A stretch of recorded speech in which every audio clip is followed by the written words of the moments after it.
You, stop right there. No more white knighting for you. No, no, no. Hello there, my dear children of the apocalypse. How are we doing today? Welcome back to the 52 Weeks of Self-Improvement 2023. I don't know what it's called at this point. I absolutely need to get a hairdresser. And we're talking about a really, really touchy subject, which may or may not also be connected to our dear friend War Thunder.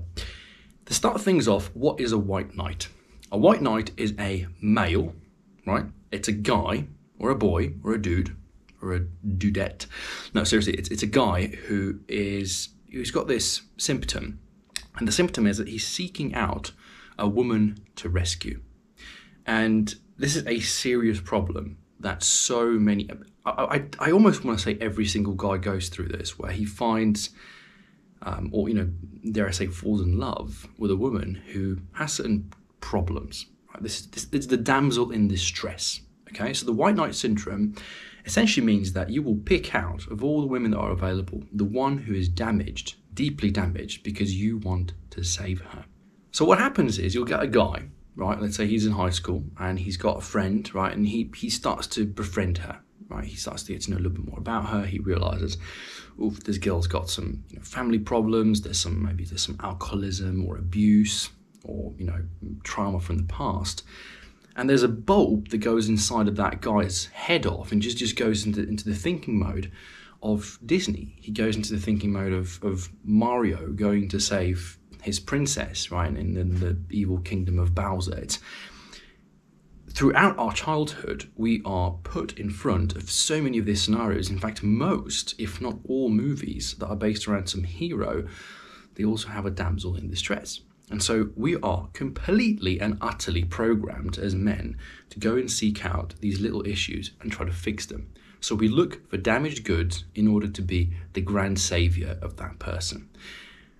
And whilst it works in movies and video games and, in Disney and cartoons, when it comes to reality, I think things are a little bit more bitter than that. And you know that. So what has white knighting got to do with War Thunder? Well, I've often heard War Thunder as a video game is like having an abusive partner. Like it's a relationship you don't quite want to be in, but it's this, push and pull, bipolar kind of experience where there's times that you're just madly in love with this person, and then there's moments where you're like, holy shit, I want to blow my head off with a shotgun. That's not healthy, and we all know it. And I think I personally suffered from a white knight syndrome, not just in my early adulthood when I was, teenage years, when I was, had a crush on a girl and that girl had some issues, and, I was playing this role of a white knight and, I'm going to save this damsel from her kingdom, from the evil dragon oppressors, and just don't. And the other one was that I was playing this game and I loved it and I saw the problems, or at least what I thought was damaged goods, and, I think the syndrome takes over. In fact, I think this topic would make for a brilliant essay, because white knighting happens in so many different aspects of our lives that it is quite detrimental. We have to start unlearning it. We have to start going into that, Zen almost mode, and we have to start pushing away some of the damaged goods. And obviously, when we say that a woman is damaged goods, it's kind of mean in a way, but what it is and what it boils down to is ROI, okay? Simple business process. Return on investment. If you think about it, every single dating moment you go into, every single time that you're having a job interview, it's pretty much the same thing. What you're doing is you're selling yourself to the other person, and they're selling themselves to you. And then you step into a partnership and you realize that, the same way that my boss can actually be a really mean, dickhead, the same way the woman that I thought was very nice and beautiful and a damsel in distress actually is bringing a lot of drama to the table that perhaps is complicating my life more than it ought to. So when you look at it from a statistical point of view, very objectively, very mean in a way, but a thorough overview, if I was to say that 9 out of 10 times this type of a person is going to deteriorate their life, then it's really not worth taking the odds. If I told you, would you like to go skydiving, but there's, a 7 out of 10 chance the parachute won't open, would you still jump? Probably not. In fact, most people probably wouldn't even jump if I told you that there's a 2 in 10 chance, right? So keep this in mind. And again, I'm not trying to make this about exclusively women, although I guess the white knight syndrome and the damsel in distress do kind of go hand in hand. I think it's all kind of tied and mixed together.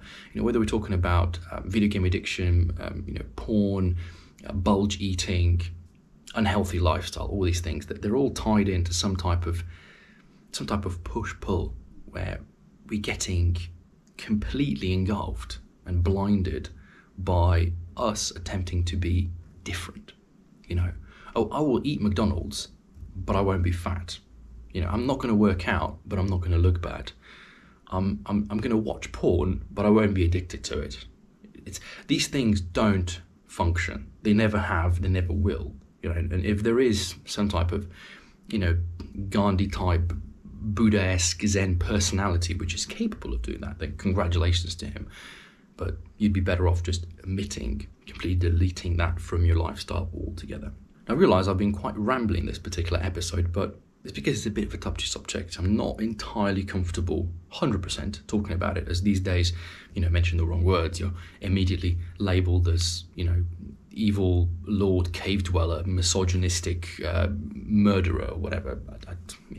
I try to stay away from that. I try to be a little bit more neutral in the discussions, but the reality is that I've gone through it. All of you have gone through it. You all know what I'm talking about. So yeah, just keep the white knight syndrome somewhere in the back of your head. Don't worry too much about it, but be aware of it. Intrinsically, try to get yourself not into those situations, and try to not be the white knight hero. I think what it boils down to is that you don't want to be mean, but you also don't want to be a fool. So find the middle ground, keep it in the back of your head. Don't be a white knight. Take care. I'll catch you in the next one. Safe flying. Cheers.